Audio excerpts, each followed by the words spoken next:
Welcome to Green Building Matters, the original and most popular podcast focused on the green building movement. Your host is Charlie Cicchetti, one of the most credentialed experts in the green building industry and one of the few to be honored as a LEED Fellow. Each week, Charlie welcomes a green building professional from around the globe to share their war stories, career advice, and unique insight into how sustainability is shaping the built environment. So settle in, grab a fresh cup of coffee, and get ready to find out why green building matters. Hey, everybody. Welcome to the next episode of the Green Building Matters podcast. I'm your host, Charlie Cicchetti. Again, Happy New Year. I just have a lucky job. Once a week, I get to interview a green building professional somewhere in the world. I'm fortunate to interview some LEED fellows, which means, wow, they have made a career out of green buildings. I've got one with me today. I've got Hafsa with us.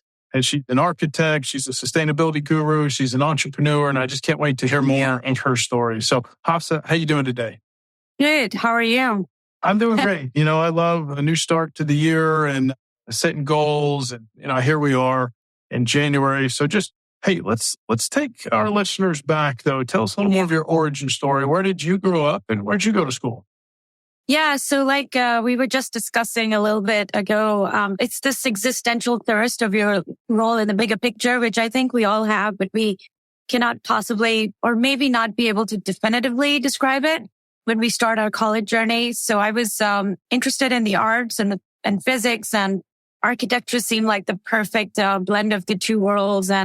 But when I was at SCAD, you're from that area, so it's an art school. And so I had venues to explore sculpture, which I did for 2 years. I did filmmaking, sound design, while being an architecture major. So all my inspiration came from everything but design and architecture. And, I also English literature, and I tutored English literature as a job in college. So I would say that's basically the background, and kind of makes you think that the nonlinear thinking, that's me. Well, now, did you know you wanted to go to SCAD? For those listening, I'm here in Georgia. It's the Savannah College of Art and Design, an amazing school, campuses in Savannah and Atlanta. But how'd you end up there? Take us back a little further. How'd you end up there? So I applied to a few colleges. I applied to Pratt and SCAD and RISD. And I just, the whole cultural and historical story of Savannah just appealed to me. And it was a smaller town where I could rollerblade everywhere. And so it just felt like I could be, I could kind of explore and be free as a child going to college. And so that was really appealing, and which I did for the entire time I was at SCAD. I just rollerbladed all wee hours of the night and during the day. Savannah is such a neat place. And okay, so you go to SCAD, you're going into architecture. Were they teaching sustainability at the time? Did that show up later at one or two of your first positions in the workforce? When did sustainability come on the scene? Yeah, so Kyoto Protocol, as you know, UN's framework on climate change, that convention, it started being developed in 1992 and fully signed in 1997. So there was an interest, I would say. It was not like a broad interest of everybody that you came into interaction, but if you were a critical thinker and kind of cared about global issues, it was an interest. And so I would say that would have been a sort of a ticker at that point. And I was in college. No, I was actually starting college. And so my thesis was, instead of doing a building, it was on a mixed use, vertically integrated, self-sufficient, compact city prototype within an urban environment. So I think that would have been sort of a starting point of my sustainability journey. And so when I did start working for other firms, I was seeking some sort of outlet or the general concern for sustainability, which I wasn't getting as much, but I kept learning on my own, just like yourself. So it's a similar journey. Yeah, it is, especially early in a movement there, but it's good to know that sustainability was starting to show up. I know, we have everything that was before LEED. You and I both are big fans of LEED and that green building certification program, of course. You're a recently minted LEED fellow. Congrats on that. What has that meant for you, named a LEED fellow? it just meant it's always good to get recognized for your work, but it was a long time coming, and I finally had some time to put the paperwork together. As you know, it's cumbersome. But it's just getting to know new friends who are on a like-minded journey, and a lot of them have been on the same journey for years and years and years. So it's just, I'm grateful for that recognition. Good. Well, I know. And you've got other credentials too. I love asking my podcast guests, have there been some other credentials or licenses that have helped you in your career? So I'm personally licensed in California and Texas, and then I'm NCARB accredited, which streamlines your licensing in other states. And besides LEED, I'm also Living Future accredited, and also I'm a faculty with the WELL AP system, which you are doing continuing education credits. You know what that takes. But my interest in 2009, between 2008 and 11, I developed specifications for materials and building health, completely focused on occupants' health within a building environment. So that's kind of, my background into WELL education and healthy building and the IAQ aspect of it. It's a long journey, and a lot of research went into it and developing documents. And I saw that on your profile too. And so let's get to that in just a minute. But one more look back. Did you have any mentors along the way? I know some of this, like you alluded, is kind of self-learning, learning from peers, doing our reading, getting our credentials. But is there anyone else that you looked up to, or maybe they opened a door for you? Yeah, so I would say the family environment, because most everybody has a postgraduate degree, and there was a lot of reading, and importance was given to academics and nonlinear thinking. So if that's kind of your background, then you do seek out to learn on your own and constantly learn, and the learning never stops. So there is this thirst for learning, which has been ingrained from just being around people, put so much importance on it. What about yourself? You call your mentor? Thank you. When I got out of construction, there was construction executive that at one time built the second tallest building in the world, the Petronas Tower #2, and now it's like number 10 or 11 tallest. But just learned a lot about construction, and really gave me a shot early in my career, and so I always appreciate that. His name's Bob Duma. And then just later on, kind of just entrepreneurship. I've surrounded myself with other small business owners, and just that way you can learn. Even if it's different industries, you can learn a lot about business or leadership or hiring. And so just there's a lot I would name on the entrepreneurship side as well. So those are some that come to mind for me. So appreciate you asking me. So let's talk about what was happening before you started your own firm. What were some of those positions you've had and projects you've worked on? Tell us more about that. So in Los Angeles, I started my career at Frank Gehry and Associates, and then also spent some time at Eric and Moss Studios in Culver City. Those are both known published architects with very strong identity for the formal architecture that they both do. And then I moved to San Francisco to work at SOM. Both all these positions were kind of entry level, just kind of absorbed as much as possible from my peers and everybody around. And then I also worked at a smaller studio. Gerson Overstreet Architects was a minority-owned studio, and he did a lot of projects focused on social justice. After I started my firm, we started collaborating on projects like West Oakland Youth Center. So before social justice was even coined a term, like in the last few years, we were working on projects like West Oakland Youth Center, which catered to at-risk youth in the city of Oakland, Merritt College. So right after I left his studio, I started my own firm, and we started collaborating on institutional work from the angle of both sustainability and social justice, and also universal design. It's so important. I really applaud you for doing that. So now, how did you end up in the Bay Area? Do you go up and down California? What kind of region do you cover now? And tell us more about your company. Yeah, so founded the company in 2006, and it's predominantly based in Northern California. So we have at the moment projects from Rancho Cordova to Los Altos Hills, and it's a wide range of projects. We're working on BART CP2 extension in Silicon Valley.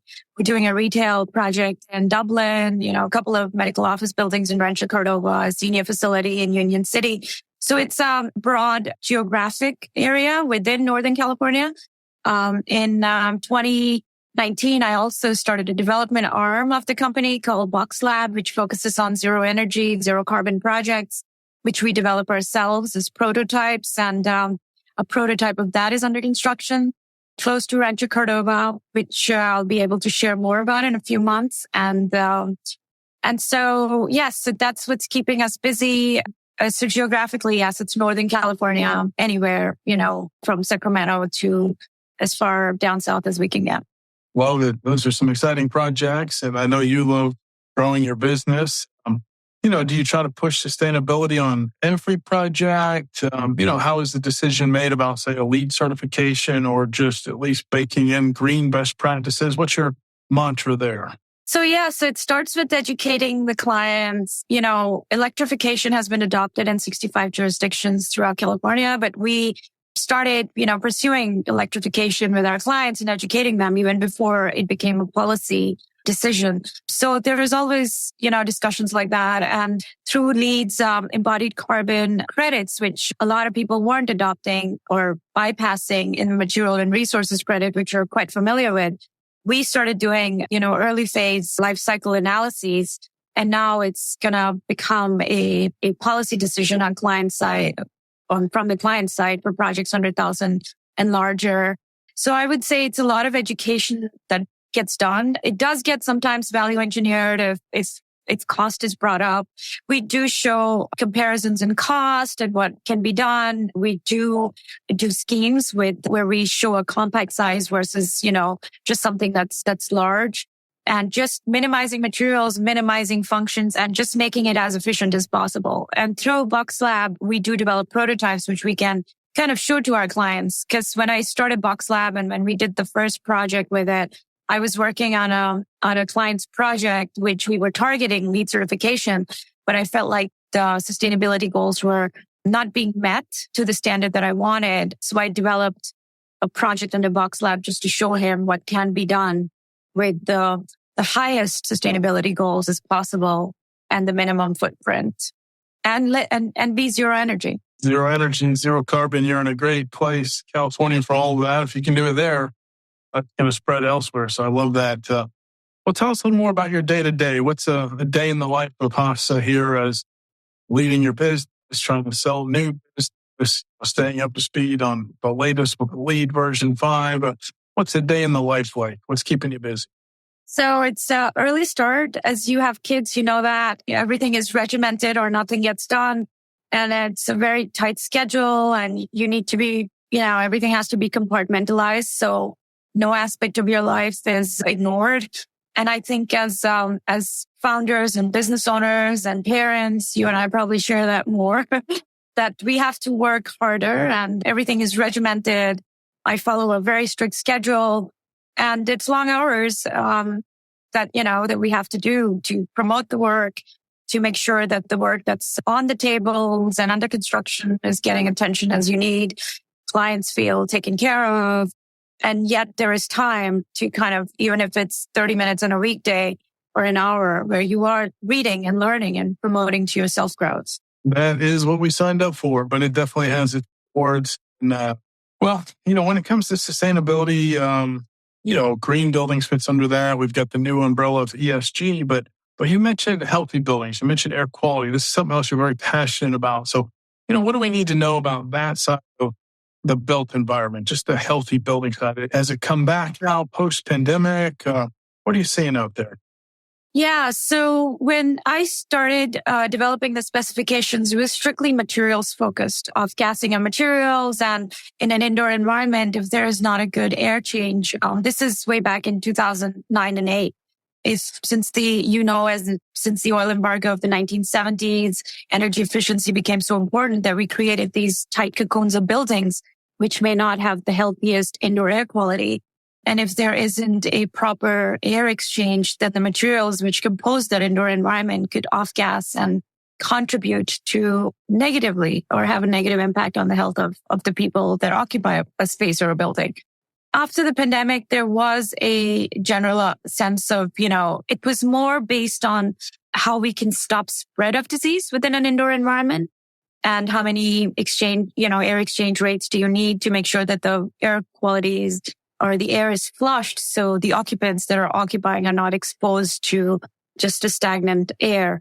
And we did do consulting for commercial spaces and retail spaces, which had consumers coming in, just doing studies of, general layout of common spaces, of how far do they need to be, how many people do you need in a space, and also HEPA filters and mechanical equipment and air exchange rate, working closely with our mechanical engineers to make sure that air quality was optimized outside of just material selection at the beginning cycle of construction or TI or renovation. Because I do, and as you know, we walk in a lot of spaces which may be beautifully done, and they do smell of paint or, of glue in the carpet. And so all those decisions have to be kind of considered by, the designer or the architect who's laying out the space. And they have to work closely with their MEP engineers to make sure that their HVAC system is working optimally outside of just being energy efficient. I know I'm preaching to the choir to you because you do this. And so, but that's basically, in a nutshell, I would say, without getting into too much detail. You're so right. Well, I do a little bit of this work. Our listeners know some are early in their green building career. They need to hear it from you that, hey, focus on this. It's so important right now. Here's how to do it. Others are hearing that validation from you and me. So I love it. Well, I love to talk about the future. Where do you think the green building movement's kind of shifting, or what's kind of coming at us that you're excited about? Excited about. So on the policy side, as you know, decarbonization is being via electrification to reduce operational emissions is a big thing. On the policy side, 65 state jurisdictions in California have adopted electrification measures. There's also AIA California is working with a group to make sure that it's part of CalGreen, which is our green building code. So that's one thing on the policy side that's happening. Embodied carbon, there's a renewed interest in embodied carbon. It's been around for years. A lot of us, like you and I, have been working on it through LEED credits since 2014. But embodied carbon has a renewed interest to just meet the 2030 goals. And CalGreen has adopted it officially, which we worked on with a group of us worked on at the AI California level. And it has passed for projects larger than 100,000 square feet. So California has started a good precedence to include or to codify embodied carbon, and certain jurisdictions are adopting it. We're working at local levels, a small group of us in helping, craft policies toward embodied carbon. So those are some of the trends which are, kind of happening at the policy level, and you will see more of it because it's getting codified.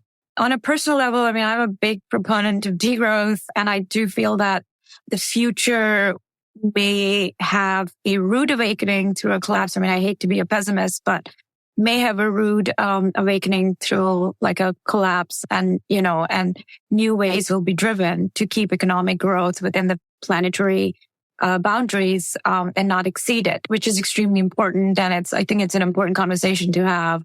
And that's where we get into that, existential threats in our times and if we're doing enough. But so I think on a personal level, I do see that happening sometime in the future where the economy will just have to be within the planetary systems or there would be a major collapse. And there could possibly be a shift to draconian moves at that point. But I hope we don't get to that and we just work slowly toward opening that. We have to be conscious about it. We have to be responsible. And you're right, there is some doom and gloom here if we don't get our act together. And those of us fighting the good fight in the green movement, sustainability movement, I think we feel like we're doing our part. We could do a little more, but then there's a lot of people that aren't. And then it's like, we're kind of all in this one together. So I agree with you, and it's okay to go there, right? We have to be realists. I'm quite the optimist. But sometimes you have to be a realist along the way. Try not to be a pessimist, though. Yeah. Cool. Well, let's get to know you a little bit more. I'd love to ask my podcast guests, high performers here, just some questions. What makes you tick and what makes you a high performer? So, what's your specialty or gift? I think I'm a critical thinker, and in terms of my profession, I'm able to visualize solutions for my clients very clearly in my mind before putting it on paper. So I would think that's, yeah. Is that something you always had? Did you have to really learn that? Where'd you pick up on that? No, I think I kind of had it, but I developed it and I work on it. So, and I think as you have to be a critical thinker in these times because you need to read a lot and you need to be in the know-how of what's happening on important issues like social and climate issues globally. So you have to be a critical thinker and a problem solver. You have to be. I agree. That's amazing. All right. How about, do you have any good habits or routines that help keep you on point? Habits, well, I work really hard. So if somebody spends a day with me, they'd probably be blown away at how hard I work. I do have a very regimented schedule and I do compartmentalize elements of my life, like personal and professional. And I'm very good at doing that because I need to be on a schedule and I like to get things done, but not just done. I like to get things done properly, at a standard that I like and at a standard that others would be happy with. So yeah, it's, I think hard work, there is no alternative to hard work. And you know this better than me as a business owner. Hey, it is hard work, but I think don't be afraid of hard work. I definitely learned hard work from my mom and I got to give her credit there. I think you said something that not everybody has. Some would say this isn't a good thing. I would say it is compartmentalizing things. I think especially as a business operator, a business owner, as a parent, different things in life happen. Again, I think it's okay to compartmentalize. It's not, you're saying that thing's not there. You're saying I need to set it there for a minute so I can do this and then I'll get back to it. So I do that too. So I commend you on being able to do that. Not everybody can do that. Okay, great. How about just as we kind of have a little fun here around bucket lists, as you get to know me more, I'm a fan of a bucket list. Not everybody has a bucket list. It's okay. But some people think of adventure or travel, or maybe you want to write a book. I don't know. What are one or two things maybe on your bucket list? Yeah, I'd love to author a book. That would be, I think, number one on my bucket list. And, I've written white papers, co-authored white papers, but yeah, actually writing a book, nonfiction on issues which are important.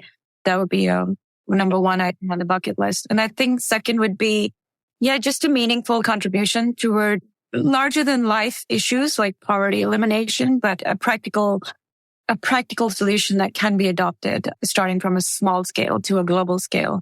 Because I think that as problem solvers, we can contribute, starting small, but building it up. So those would be, I would say, two. The second one's huge.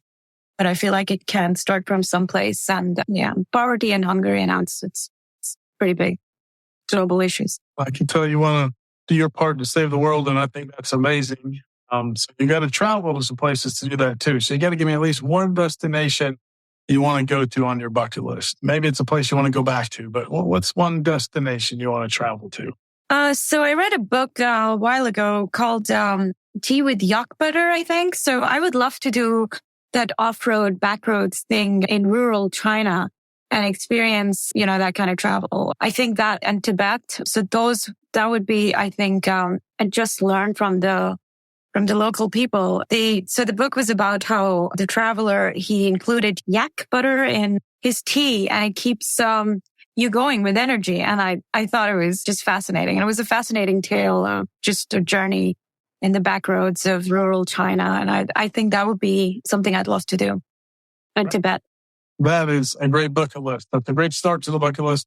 I want you to add to it. Let me know what you add to your bucket list. Okay. Well, a couple more questions as we start winding down. This is about getting to know you, your journey in this green building movement. As you look back on your career, is there anything you wish you'd have known earlier in your career? Known earlier?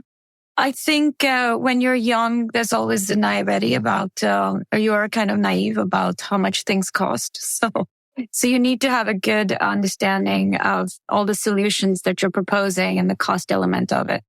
Because economics is king and you learn as you grow and get more experience and you are in the profession that economics is a big puzzle of most things and most solutions. And so it needs to have that figured out. And so I think early in my career when I was younger, I would say just understanding the cost aspect of most things and having a good understanding of how much your solutions cost.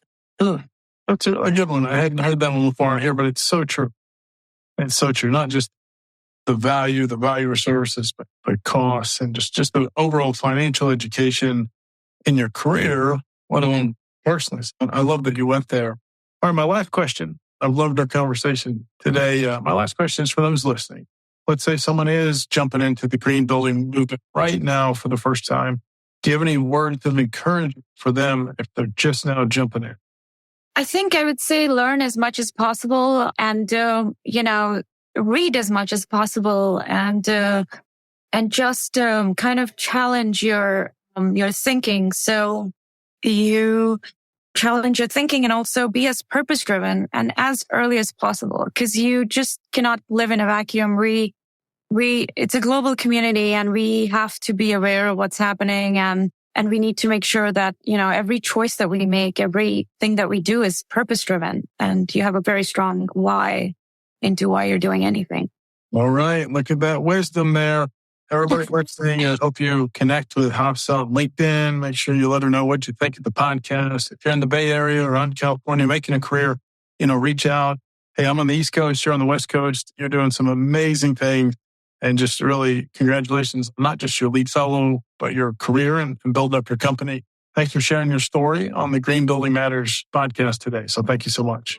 Thank you for having me. Thank you for listening to this episode of the Green Building Matters podcast. At gbes.com, our mission is to advance the green building movement through best-in-class education and encouragement. Remember, you can go to gbes.com/podcast for any notes and links that we mentioned in today's episode. And you can actually see the other episodes that have already been recorded with our amazing guests. Please tell your friends about this podcast. Tell your colleagues. And if you really enjoyed it, leave a positive review on iTunes. Thank you so much, and we'll see you on next week's episode.